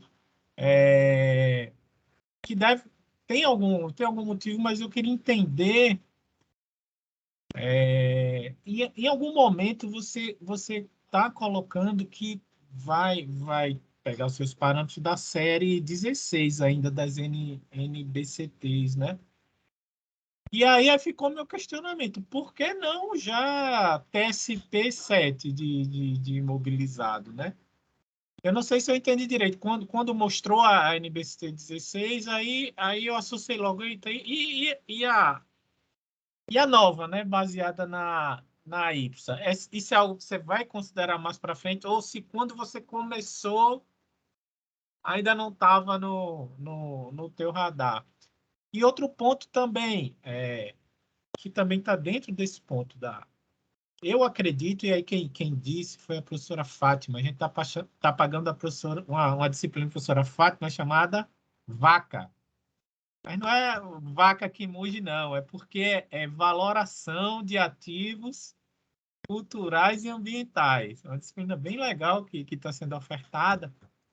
E ela fala muito da UNB, do patrimônio da UNB e da presença dos heritage no patrimônio da UNB. O segundo ponto é se a tua pesquisa tangencia esse aspecto de alguma forma. Assim, já que pela IPSA 17, ele coloca tudo dentro do mesmo mobilizado, heritage, ele dá esse mesmo tratamento. São esses dois pontos. Um é uma curiosidade que eu fiquei, e a outra é essa questão dos heritage assets.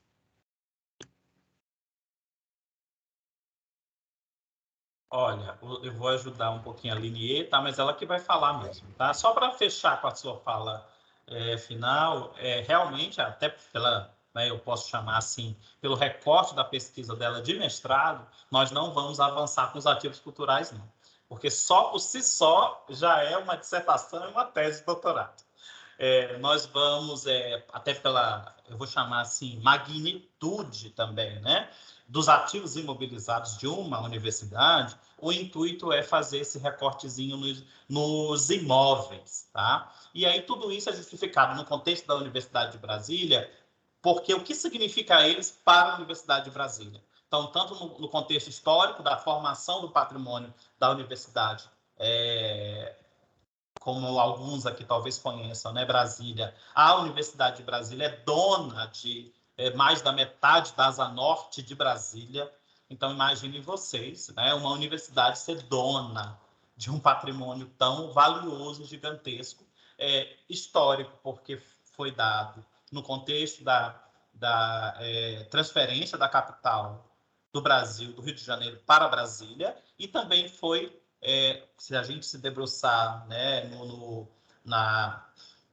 vamos dizer assim, na legislação que cria a Universidade de Brasília, o Distrito Federal, vamos dizer assim, contribui com a formação da Universidade de Brasília, doando parte do seu território para a Universidade de Brasília.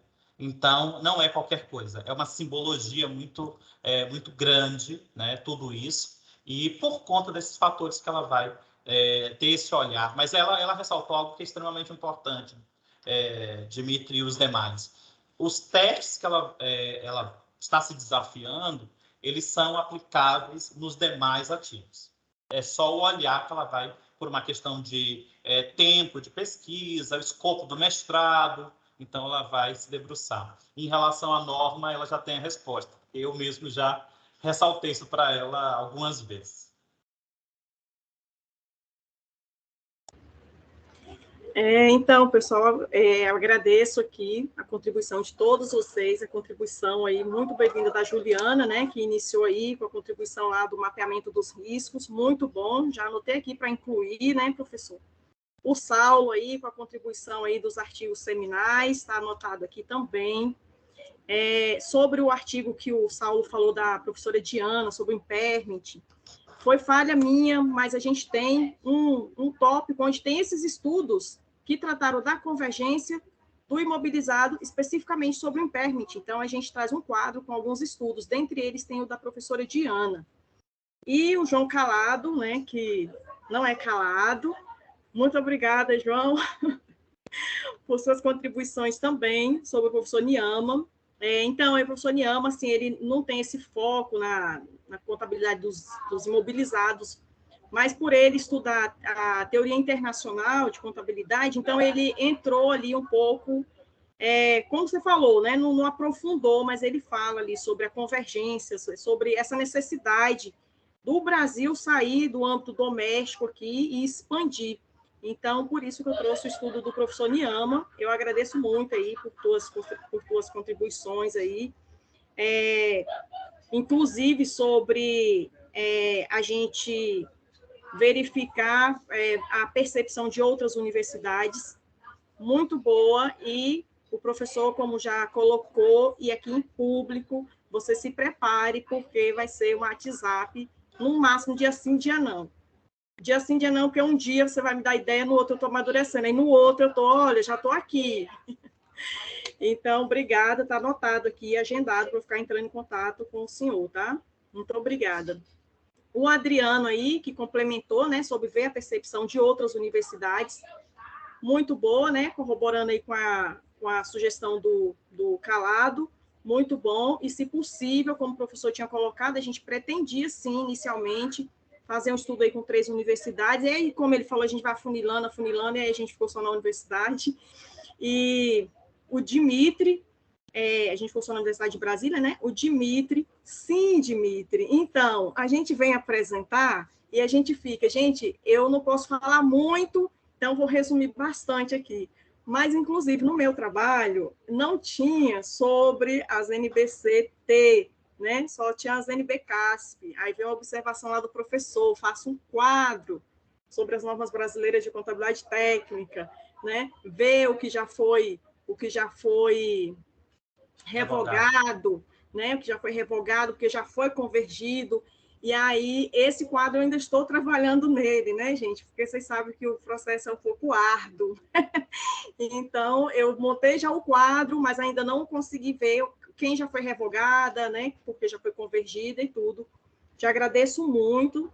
E sobre a questão dos heritage assets, na reunião lá com a decana do DAF e que o Jeremias, nosso colega Jeremias, estava presente, a gente, aí discutindo, né, porque inicialmente a gente ia investigar os imóveis comerciais, os residenciais, mas aí, para alinhamento com o DAF, por questão de acesso às informações e tudo, desse apoio de ter ponto focal ali dentro da DCF e tudo, então a decana nos sugeriu de pesquisar os imóveis acadêmicos. E acabou que na discussão a gente entrou no heritage assets, né?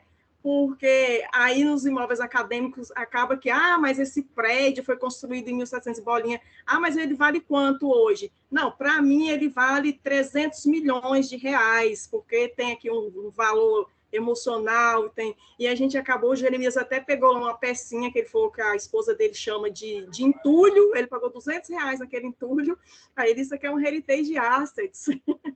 Eu paguei 200 reais, mas vale mais. Então, por isso, a gente não vai entrar na questão dos heritage assets, mas, como a gente colocou, a gente vai estar focado muito provavelmente, no imobilizado acadêmico, mas que vai ser um modelo, um roteiro que vai servir para aplicar nos demais imobilizados, de acordo, fazendo lá seus ajustes, né, suas adequações. E é isso, eu agradeço muito todas as contribuições de vocês, foi um momento assim, muito enriquecedor, eu já sabia que seria muito rico esse momento, porque cada um de vocês aqui foi convidado, assim, porque eu já sabia que ia trazer muitas contribuições. E aí eu pensei, vá tranquila, porque só está indo fera para discutir. Juliana, muito obrigada, Juliana, muito obrigada mesmo. Gostei muito aqui da contribuição. Pessoal, eu tenho que, infelizmente, finalizar aqui. Quero que, se alguém ainda tiver alguma palavra final, fique à vontade. Em menos de 1 minuto, cada fala. Eu estou com a minha agenda hoje fechada até meia-noite. Então, é uma reunião atrás da outra, sem parar. Então, é isso. Eu quero agradecer imensamente assim, a contribuição de todos. Aqui é um espaço aberto, sem amarras.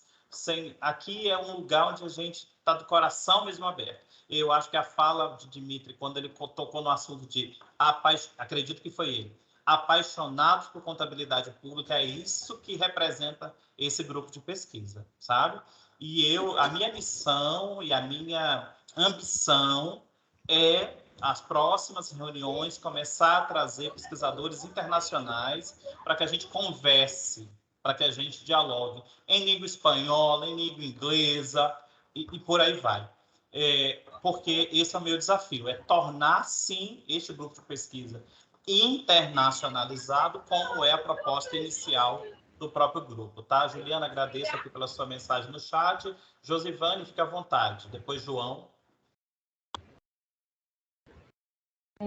Aline, na verdade, eu quero só parabenizar a Aline, achei a apresentação muito... ela falou que estava nervosa, mas ela estava muito segura, né, na apresentação. A proposta muito interessante, né, esse retorno para a universidade, né, desse conhecimento que a gente adquire no mestrado, em doutorado, enfim, e esse retorno para a universidade é muito importante. Acho que o trabalho dela, né, um grande potencial aí, e desejo sucesso. Obrigada, Josicane, obrigada. Não, agradecer a todos, foi um momento de aprendizado bastante positivo, e só dizer que eu acho que eu descobri aí que alguém que toma mais café do que eu. Você não viu ainda nada, que ainda tem reunião a tarde toda. Prazer em conhecer, professor. Foi bem interessante esse encontro aqui. Eu agradeço a todos. E já que a gente tem que fazer propaganda, eu vou fazer propaganda da minha próxima disciplina no PPG Conte. No PPG Conte eu oferto 2 disciplinas. Uma disciplina que se chama Educação e Pesquisa em Contabilidade, e a outra disciplina que é Controladoria Governamental. Controladoria Governamental, mais relacionada com os temas que aqui a gente está tratando e tudo mais, e Educação e Pesquisa em Contabilidade é uma outra vertente, né? É uma vertente de formação de docentes e pesquisadores. Então, é uma disciplina que eu apresento um overview a respeito, na essência, o que é um programa de pós-graduação e qual é a contribuição de todos os atores, principalmente falando da avaliação da pós-graduação no Brasil, um olhar para os programas de pós-graduação. E a segunda parte da disciplina é didática, aplicada à contabilidade. Tá? Então, é uma disciplina bem interessante. Inclusive, esse artigo que tanto a Aline quanto o Saulo comentaram é fruto justamente dessa disciplina, há um certo tempo atrás, que eles foram perseguindo, foram para Congresso Internacional, conseguiram publicar num periódico, agora aqui também, foi fruto desta disciplina lá atrás. Então, é assim, que bom que a gente está vendo que as ideias a gente discute em sala e os alunos levam a sério e levam isso para fora da disciplina. É isso, pessoal. Até mais a todos. Bom almoço. Quem ainda puder almoçar rapidinho. E é isso. Nosso próximo encontro vai ser divulgado nas redes sociais, no nosso portal. E até mais. Boa tarde a todos. Raíssa, pode falar, minha linda. Boa tarde.